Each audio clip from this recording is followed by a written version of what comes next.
The arena meta is very different than what players are accustomed to, with only the wild exclusive sets being in rotation. This means every standard legal set, including classic and basic cards, are no longer draftable. Dual class arena is also available, but many players have complained about how neutral-based it feels. On October 16th, a Blizzard developer confirmed that more class cards will appear to address this problem. This is a good time for us to talk about the key cards to play around. In order for cards to make it into this video, they have to be common enough. This means most epic and legendary cards are excluded. They also have to provide large enough of a swing. For example, Blowgill Sniper does 1 damage, but will never be able to provide as large of a swing like Defile. Before we continue, make sure to subscribe to the Tempo Storm YouTube channel to keep up with our Hearthstone content. Now let's begin. We'll start with key neutral minions. Fungomancer and Bonemare are the most popular cards you should always be considering. When turn 5 comes, you need to make sure they do not have 2 minions. This is the time for Fungomancer to provide the most game-winning swing, and you likely do not have the answers to deal with it. Your best chance to win the board is with a solid early game. We're talking around 6 to 8 1 to 2 mana cards, 5 3 mana minions, and 4 4 mana minions. Other fungal-like effects include Fungal Enchanter and Sunborn Valkyr. These cards further reinforce the necessity of a good early game curve. Bonemare comes down on turn 8, but your assessment is a bit different. Oftentimes, you cannot clear the board fully every turn. At this point, you assess how much damage Bonemare can do to you. Play minions that can contest Bonemare before it's dropped, so you can deal with the effect proactively. For example, when you're going into turn 8, playing a Stubborn Gastropod can be game-winning to mitigate the impact of Bonemare. Speaking of the infamous snail, poisonous minions are really good right now. Stoneskin Basilisk completely shuts down Tar Creeper, while Giant Wasp can usually kill a much bigger minion than a normal 3-drop. 2 other Bonemare-esque effects are Death Speaker and, to a lesser weaker degree, Corpse Raiser. Death Speaker is generally underrated by players. In this meta, Death Speaker synergizes super well with poisonous minions. For example, if you land a Death Speaker on turn 3 with a Gastropod on board, your 2-drop can effectively eat their 2-drop for free, and then can contest their next minion. Corpse Raiser is another interesting card. You do not want to be too greedy with it, as targeting a 4-drop is already good enough to push more tempo on the board. One last neutral minion we want to talk about is North Sea Kraken. This is one of those cards that you only play around if you're close to death and are somewhat winning on the board already.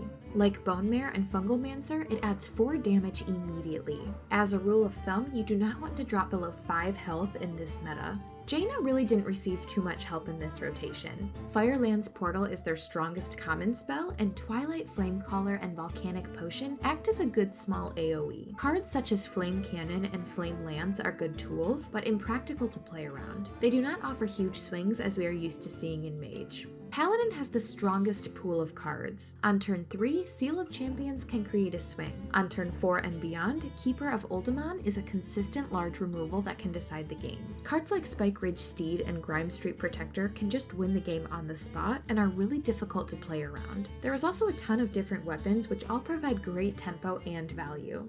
Our general advice is to try and maintain board control for the first 5 turns, but it's often impossible to play around such a diverse set of tools. One tip we have is to try to read the Paladin's hand. If they could have played a buff and didn't, chances are they do not have it in their hand yet. This means if you are slowly losing the board, being more aggressive might be your best chance to win. Priest is another popular class right now.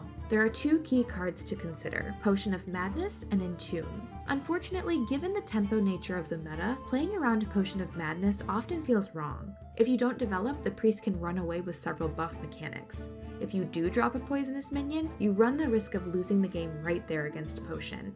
However, because Potion of Madness is only 1 card, you should play around their buff cards instead. Entomb is fairly straightforward to play around. Drop a weaker but threatening minion such as Big Time Racketeer to bait out the Entomb first. In most cases, you want to avoid giving them a big taunt such as Bog Creeper. Currently one of the strongest classes to be picked first, Warrior is in a similar boat with Paladin. The class has a ton of good weapons with Deathbite and Bloodrazor leading the way. Deathbite is devastating considering the second swing can kill a 6 health minion with a mage or druid hero power. There aren't many good ways to play around the weapon, but playing a 4-drop with 5 health can go a long way in making their turns awkward. Rather than buffs, Warrior has a bunch of small damage AoEs for you to be mindful of. Tar Lord and Obsidian Destroyer makes up their late game, so developing a poisonous minion going into turn 7 can be huge. Next up we have Warlock. By far the most powerful cards are Defile and Abyssal Enforcer. In most of your games, you do not want to give your opponent a good Abyssal on turn 7. This means you want to keep your minions at 4 health or higher while trading weaker minions in to preserve stats on the board. Defile is much harder to play around considering how cheap it is. However, making sure that you don't give them a Defile goes a long way. For example, you want to trade away minions with 1 health to stop Defile after the first hit. The class can certainly feel oppressive given its sheer card quality. They still have access to a large removal, and there are plenty of AoEs that you usually can't play around. Shaman is in a good spot in dual class arena. Jade Lightning is the most popular card, but 4 damage for 4 mana isn't really that big of a deal. When the Shaman plays really slowly, they likely have a huge board clear in hand. However, these cards really hurt their tempo next turn. The strong tempo swings are Evolve and Unstable Evolution. Minions with weak stats but high mana cost, such as Nerubian Prophet, Fungalmancer, and Doppelgangster, are targets you should prioritize. Maelstrom Portal is also a strong smaller board clear and is a factor to consider, especially at high wins. The card quality of Hunter definitely feels a bit lackluster. Flanking Strike is their best and most popular card, and that's about it. Killing Beast should still be a priority given the Beast synergies available. One epic card we will mention is Crushing Walls. Over the years, we were used to playing around Explosive Shot, which is currently not in rotation. However, Crushing Walls can be insanely punishing if you play into it. As a result, make sure you put your large taunts in the middle. Rogue really only has Plague Scientist and Dark Iron Skulker for you to think about. Dark Iron Skulker is in a league of its own. However, in the current meta, your minion is likely being damaged to compete for the board going into turn 5. As a rule of thumb, for the first 5 turns, you are making the best trades to have as much minion presence as possible.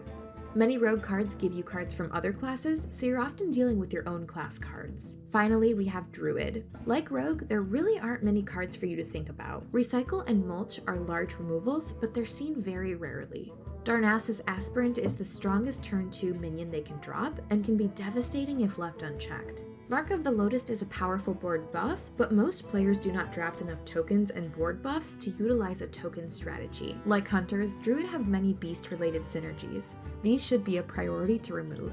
This wraps up all the classes. Without the evergreen sets and bucket system, Arena feels much less swingy than before. Still, there are a lot of premium cards that can define the game. At high wins, you can normally expect a deck to have many of the cards we mentioned here. Take a look at this 12-win deck. Death's Bite is super common on turn 4, and Bone Mirror has been used to close out many games. What have you experienced in this rotation so far?